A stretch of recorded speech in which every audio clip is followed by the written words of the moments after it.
Hello Krishna, आप लोग का स्वागत है सीएससी स्टडी में। और आप लोग पढ़ रहे हैं क्लास 9 के चैप्टर नंबर 4 परमाणु की संरचना को।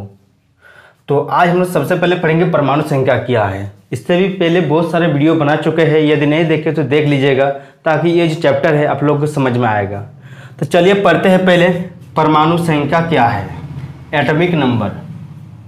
तो किसी परमाणु के नाभिक में स्थित प्रोटॉनों की संख्या को परमाणु संख्या कहते हैं। हम लोग जानते हैं कि परमाणु के अंदर क्या होता है, प्रोटॉन, इलेक्ट्रॉन, न्यूट्रॉन होता है। तो प्रोटॉनों की संख्या को परमाणु संख्या कहते हैं। इसे जेड द्वारा दर्शाया जाता है। किससे दर्शाते हैं? जेड द्वारा दर्शाया जाता है। तो अब अर्थात मतलब क्या, अर्थात हम लोग बोल सकते हैं परमाणु संख्या बराबर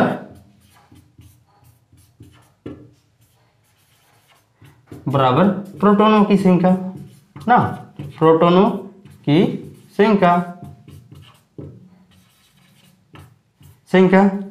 तो जैसे उदाहरण से समझाते हैं, एक आप लोग के लिए उदाहरण लेते हैं। जैसे हाइड्रोजन का, हाइड्रोजन। तो हाइड्रोजन जो हाइड्रोजन होता है, हाइड्रोजन के नाभिक में स्थित प्रोटॉनों की संख्या 1 है, जिसके कारण क्या होता है, परमाणु संख्या होता है हाइड्रोजन का 1। हाइड्रोजन क्या होता है, हाइड्रोजन के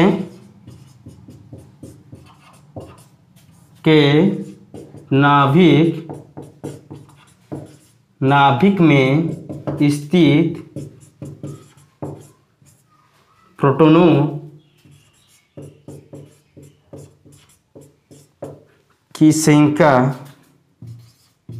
की संख्या 1 है, अतः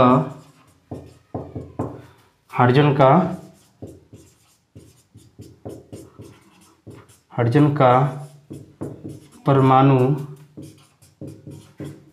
संख्या 1 है। समझ में? मतलब कि 1 है। मतलब क्या, जो किसी परमाणु के नाभिक में, हाइड्रोजन के नाभिक में स्थित, किसी परमाणु के नाभिक में स्थित प्रोटॉनों की संख्या को परमाणु संख्या कहते हैं। इससे जेड द्वारा हम लोग दर्शाते हैं। तो इससे समझाए कि अर्थात परमाणु संख्या बराबर प्रोटॉनों की संख्या, मतलब प्रोटॉन जितना होगा किसी परमाणु में, उतना ही उसका परमाणु संख्या होगा। तो हाइड्रोजन के नाभिक में स्थित कितना प्रोटॉन होता है? 1 होता है, जिसके कारण उसका परमाणु संख्या भी कितना होता है? 1 होता है। उसी तरह कार्बन का देख लीजिए। कार्बन उदाहरण, दूसरा नंबर उदाहरण, ये सब उदाहरण है, ठीक। इसी तरह कार्बन का लिखिए। कार्बन के नाभिक में स्थित प्रोटॉनों की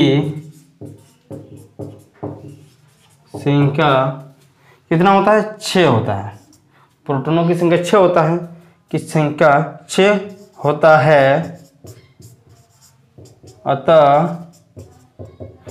कार्बन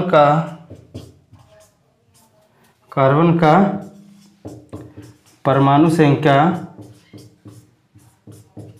कितना होगा? 6 होगा।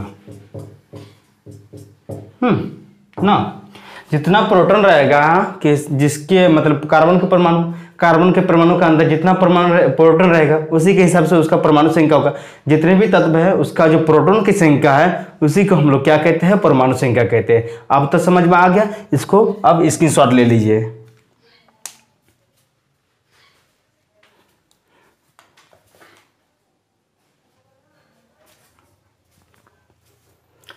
अब देखिए न्यूक्लियन क्या है।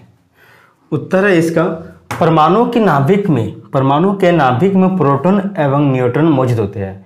जो परमाणु होता है, उसके नाभिक में क्या होता है? प्रोटॉन और न्यूट्रॉन होता है। प्रोटॉन और न्यूट्रॉन होता है। दोनों को मिलाकर न्यूक्लियन कहते हैं। मतलब जो दोनों प्रोटॉन और न्यूट्रॉन मिलाकर क्या कहते हैं? प्रोटॉन और न्यूट्रॉन को मिलाकर क्या कहते हैं? न्यूक्लियन।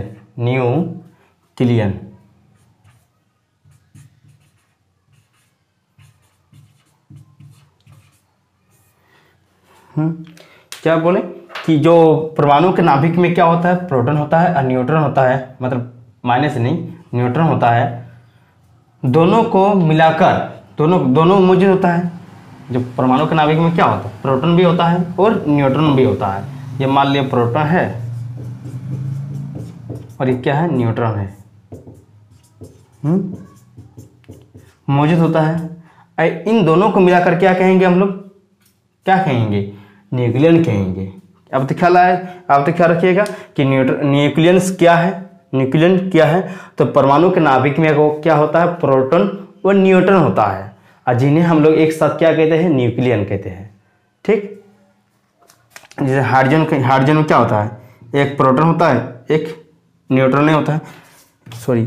इसलिए से परमाणु में कार्बन का क्या होता है, कार्बन के 6 प्रोटॉन होता है, न्यूक्लियन भी क्या होता है, न्यूट्रॉन भी 6 होता है, इसी को मिलाकर 12 बनता है। अब देखेंगे हम लोग द्रव्यमान संख्या। तो पहले हम लोग ये समझ सकते हैं कि न्यूक्लियन क्या है, परमाणु के अंदर जो मौजूद होता है प्रोटॉन और न्यूट्रॉन, उसी को क्या कहते हैं, दोनों को मिलाकर क्या कहते हैं, न्यूक्लियन कहते हैं। अब हम लोग पढ़ते हैं परमाणु द्रव्यमान को, इसको अब उतार लीजिए।